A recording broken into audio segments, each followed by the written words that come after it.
I would say never use lorem ipsum for actual kind of brand documentation that you're sharing with the client, because it just doesn't give them enough enough context, right? And I've seen a lot of people do that with websites, which is very difficult, because at the very least you can suppose some type of copywriting and share that, and it gives them context. Olympics again. Get to it. Yeah, this will be a superbly fun one, and I'm sure it will be extremely comprehensive. So we'll have to just go really fast. Olympics time. Yeah. Let's go. Can you see my screen? Pace ourselves well here. I do. Yes. Awesome. So these guidelines are intended to bring out the Olympic brand to life. A vision driven by a vision of building a better world through sport. And that, I think, will be a consistent identity or a messaging that will be sprinkled throughout. Just like in sport, these are lines to stay within, but those margins aren't meant to stop the exceptional, they simply frame it. Interesting. I love that. I always say that branding is sort of a sandbox that you get to play in, and because the sandbox has a limit around it, means, okay, you can't go outside of it, but there's a whole lot you can do inside that sandbox. So that's exactly what they're saying. That's cool. The Olympic brand vision is to create a better world through sport. Awesome. Roots are back nearly 3,000 years old since the ancient Olympic Games. So this carries probably, out of all the corporate brands that we see right now, this probably has the longest running heritage. That's right. Absolutely. I can't think of anything older than 3,000 years old that still exists in some form. You probably cannot. Yeah. Right. Maybe water Besides brands. that, I think, maybe water brands, maybe language itself, every single literature in a language. Religious symbols are probably the oldest logos. So there you go. Interesting, yeah. Building a better world, unite the world on and off the field of play. Excellence, respect, and friendship. Brand characteristics. Hopeful, universal, inclusive, vibrant, progressive. True. Makes sense. And again, there will be no other brand which will have better pictures than Olympics. Because it's just one picture can capture years and years of hard work, failure, success, so many emotions in just one picture you can capture. Yeah. System elements, Olympic logo, the colors, the logo system, again, one of the most iconic ones, the graphic devices, photography, illustrations, spectrograms. I'm sure we'll get into them. Let's go. Start with the Olympic symbol. As I told you about photography, here we get one. Correct. Yeah. This is one of those 1 in a million types of captures, but they've probably taken a million pictures. So it's pretty easy to pick out of that. Correct. Modern games, designed by the founder, Pierre de Coubertin, debuted Olympic Games Antwerp 1920. So it's been a long time, even for the modern Olympic Games as well. The 5 rings are Africa's, Americas, Asia, Australia, and Europe. It's pretty simple if you'll think about it from a logo concept. But again, the implementation is what matters, and the brand equity that it can actually leverage, that's what matters, and it has been able to do that. Yeah. Monochrome, black and white. You lose that interlocking feeling in black and white. Yeah, you do. It feels less pronounced. Right. Backgrounds. Our favorite page of the whole bunch. It is. Yeah. So basically, you can't have 4 rings. You can't have randomly the rings placed, of course. Yeah. And they had to exponentially go through each single color and tell you what is good, what is not. So that's the level of detail that was required here. I don't think the designers get every single ring as an SVG. That they are just interlocking. So this wouldn't even be possible. Yeah. Olympic symbols on photographs again. And this is the territory from which we can learn as well. Correct. This is pretty intuitive to designers. This is intuitive. This is intuitive. The bottom 3 are pretty intuitive. Yeah. But this The second one from the top, I think a lot of designers would have put in the colored logo here. They would have. I would have probably done the same thing myself. But I think there's a bit of, okay, on the left side, you have this very colorful figure. So with that, a colorful logo matches. And in the second one, you have more of, it's not monotone, right? But it's only two main colors, the white and sort of those shadowy blacks. So that's why black was the right choice. And I think it's an artistic choice. I think you could use either or, but it depends on the artist. And here's the maths. A light background in a photograph should not include a tint of black that is darker than 5%. Okay. Guidance, again, favorites. Do not modify any colors. Do not apply unauthorized one-color versions. Yeah. Yeah, absolutely. Don't switch the colors. Don't put like the blue on the right side and the red on the left side. We haven't talked about this, but I think there's a intricacy to the way that the colors were organized within the Olympic rings. So if you go back for a second and you see the Olympic rings themselves right here, right? So the blue and the yellow, so red and green are sort of complementary colors, right? They don't mix well.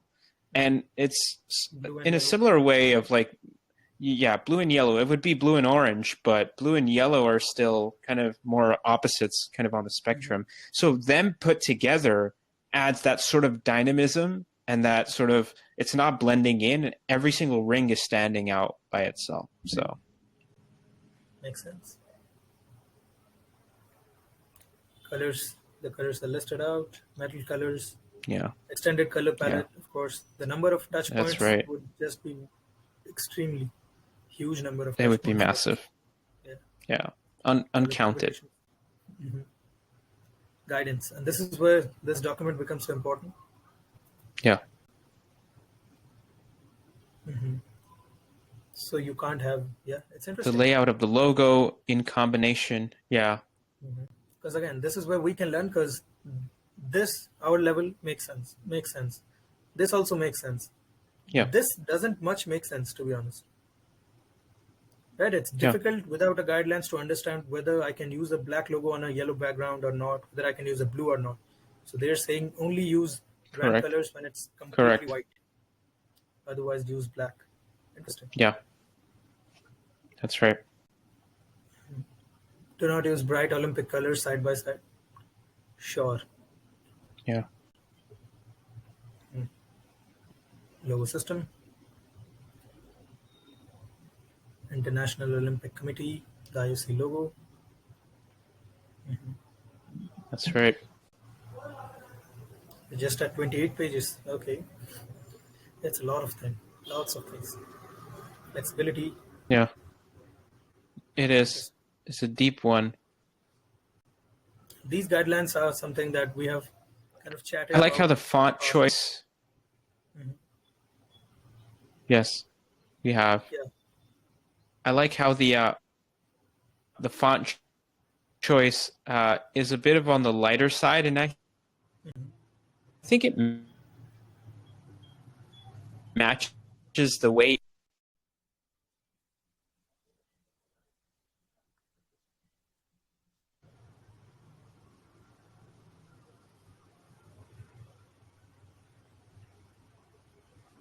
Yep. This is interesting. This layout is interesting. If you look at it, here's the logo on one side, the word mark on the other side. So it's more so like this entire rectangular space is a logo space, if you will. Similarly here, here's the logo, here's the word mark. This entirety of the space is a logo space. And so that's why this shouldn't be done, this shouldn't be done. That's right. Totally interesting. That's right. It's considered an entire kind of a strip or a banner. And that lockup has to be like that. You can't insert a picture in between both. Olympic Agora. Again, flexibility. Olympic Agora is an entire banner. Makes sense. Right. This type of layout I think is super interesting. Having the logo as in the word mark separate with the space, Yes. but considering it an entire logo space. Yeah. Makes sense for them because they have to be And extremely I think in legible. all these, yes, in all these layouts, the logo I think is mostly in the top left corner. And that's always kind of a hard decision to make when you deal with a brand. You might end up using all four corners to position, and it might be very random. But here, they're being very particular about it, as in giving the Olympics kind of that heritage of the one to be on top, or the first thing that you see on the page, kind of a thing. The typeface that you're using, Olympic headline, was inspired by typography found throughout Olympic Games history, such as the Tokyo 1964, Seoul 1998. I think we're out of time, but we'll continue. Yeah. There are non-Latin alternatives as well. So yeah, because it has to be Correct. perfectly used in every context. Even though you might and not they have the fallbacks. That's right. You might not have the exact. Right. There's type fallbacks. There's fallbacks. Fallbacks of brandings to touch every country, and so in every country, you probably have access to a Microsoft computer. So mostly it's Microsoft fallback fonts, and it's just being aware of that fact that not everyone has the correct font type. So you don't want someone to start using something that will totally go against what your brand equity is. Interesting. Olympic serif styles. They have a serif one as well. That's Leading, right. tracking and kerning again. Yeah, this is interesting. Everything matters at that level. The reason this document interests us so much, and budding brand designers should get inspired from this and learn a lot from this as well, is because these things matter at the level that we're talking about. These things matter a lot. That's right. It's interesting. This you would think is sort of a we're breaking the rules here. We're combining three different typefaces in one document, but it works for the Olympics. It does.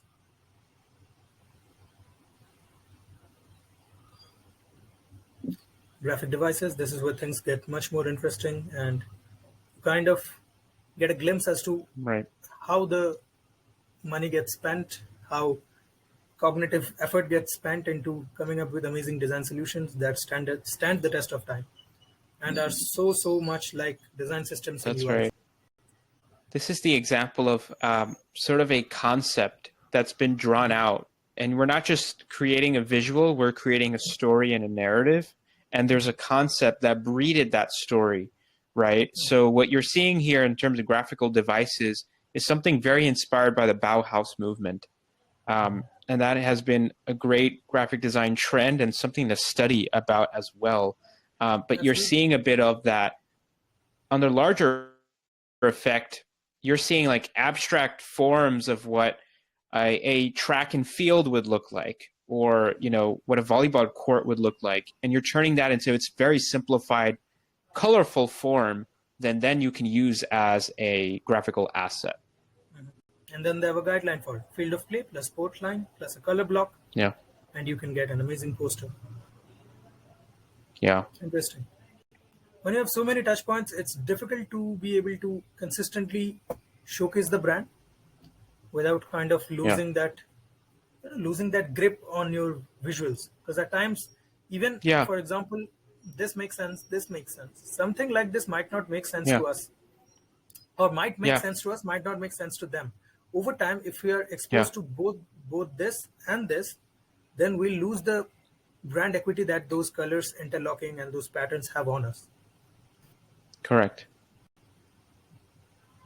Yeah, for example, right now, if you'll tell me that what are these, I'll tell you that it's from Olympics, maybe. But over time, that maybe will be like, I don't know, it looks like many colors. So having these guidelines is that's right. Interesting. Logo placements, again, using that graphic device. And there's such a a versatility to this graphic device. And, you often get the fear of whatever I brand is going to get too old. And it's because you might be using the same visuals consistently. One thing that they've unlocked is sort of this infinite canvas that you can really create a combination of any elements and they all will work as part of the Olympics branding. Nothing is the same in every instance. So the brand stays fresh that way. Style-wise, as we were talking about, the composition, generally middle placed, the actions happening in the center middle, angular, of course. Yeah. The colors and the themes are of action, emotion, heritage, or editorial. Of course, they'll get the sickest of shots because of hundreds of cameras taking thousands of pictures at the same time, or vice versa.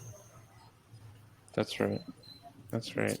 And like you said at the beginning, this is capturing the raw emotion in these athletes and all the years of effort. And so the Olympic images are powerful in that way too. Favor central focused imagery.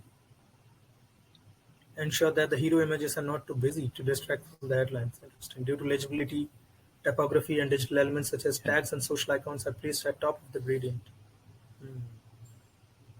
Makes sense.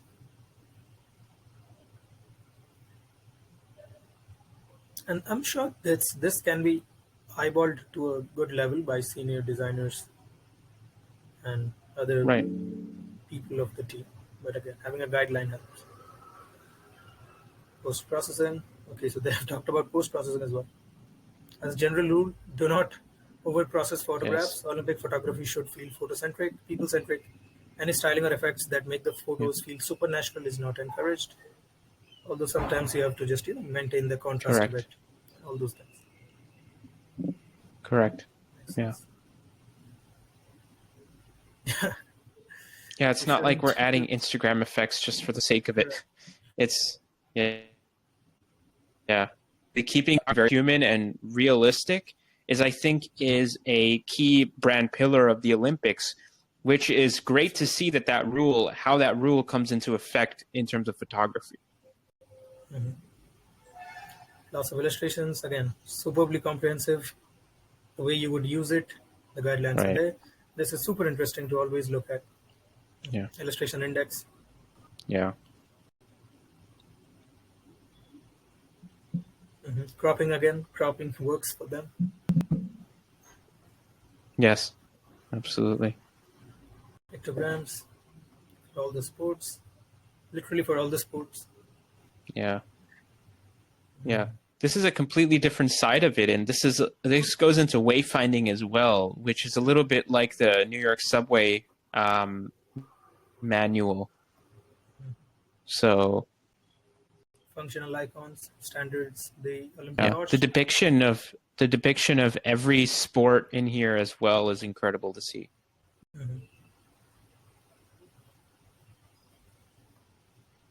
Lots of work, just lots and lots of work. Pictogram color, the contrast, alignment, everything is so meticulously created.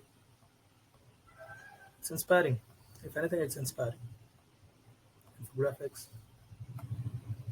Absolutely. And with that, we're nearing the end with the compositions, lorem ipsum, always. And the use of the serifs, the use of the A4s. Would you say in a brand guidelines document, there's, a space for doing something inspiring with the text other than having lorem ipsum, or it's fine? I would say never use lorem ipsum for actual kind of brand documentation that you're sharing with the client, because it just doesn't give them enough context, right? And I've seen a lot of people do that with websites, which is very difficult because at the very least you can suppose some type of copywriting and share that, and it gives them context. As in, like, if we just put lorem ipsum, instead of that, we could put an actual sentence, so they get a feel for like what 2 lines of actual writing would feel like within the context and the layout. So I would say always go with true copywriting that you've developed yourself or with the help of someone you've hired to do that. But never do lorem ipsum just for the sake of it. Makes sense. Lorem ipsum and Comic Sans, please don't do it. Yes, Comic Sans, stay away from it. Unless there's a cool way to use it in a brand, which I give the challenge out there. Yeah, yeah. No, I challenge a brand to use something like Times New Roman or Comic Sans as the brand to try something. Awesome. This was such a fun one. See you in the next one.